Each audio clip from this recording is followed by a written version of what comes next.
In this short presentation, I reflect on my changing position on assessment in higher education. The presentation ends with a question and some ideas around which I'd like to receive constructive feedback. My journey started 8 years ago and I don't think I'm there yet. Today I teach events management using a live case study event as an experiential learning platform. But I didn't begin like this, and I've come a long way from my starting point over a decade ago. When I look back, it seems to me that my journey does map onto Mary James' notion of the 3 generations of assessment and learning. James' first, second and third generations are like waypoints marking progress. It may be that I've passed through at least 2 of these and I'm within sight of the 3rd. In 2007, I started my involvement with higher education as a tutor of media planning and buying. The course exposed students to the language of the media industry and emphasised quantitative approaches to selecting media. The focus of the course was on teaching mechanical skills for working in the back room of an ad agency and recommending media based mainly on the numbers. As I think back, the intended learning outcomes were modest. I now see these as requiring only service learning. Assessment comprised an in-class test, an assignment and an exam. The assessments required students to simply recount definitions and deploy standardised calculations. In 2008, James characterised this as first generation assessment. She called this assessing learning of what is taught. In 2009, I was commissioned to write an events management course, which I went on to deliver over the next 4 years. I was asked to work towards a different professional requirement. Rather than train backroom media buyers, I was to help prepare frontline event managers. Although I did not explicitly understand this at the time, these professional requirements implied learning outcomes that involved developing a higher level cognitive skills. Situation analysis, problem solving, marketing and flexible project management were essential attributes for producing events. The assessment regime comprised a solo essay, team project and exam.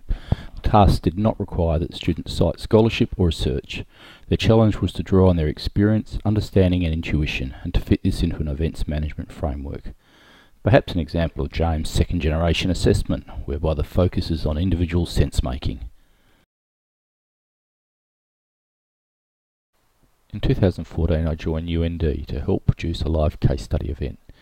The event was not successful, but I was asked to redesign the course. The new course was built around a local government event, but rather than be an exemplar, it demonstrated what not to do. Looking back, it is unlikely that the first iteration of the course complied with the AQF Level 7 criteria. This experience led me to recommend the school produce its own event. For authenticity and relevance, it would need substantive content and contributors from outside of the university.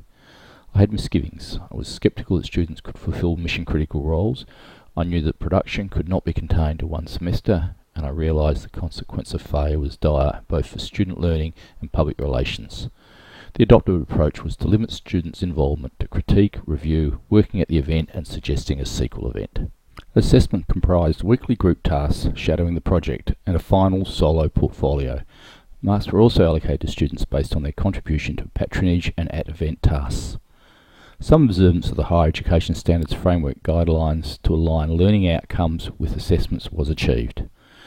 My ex-post rationale is that I was striving for James' 3rd generation assessment of building knowledge as part of doing things with others, but I wasn't quite there yet. As the dust settled on the 2017 academic year, I found myself wondering, is this it?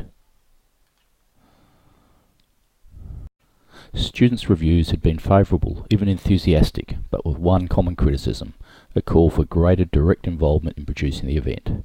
Perhaps a call for a deeper level of learning. This brings me to my big question.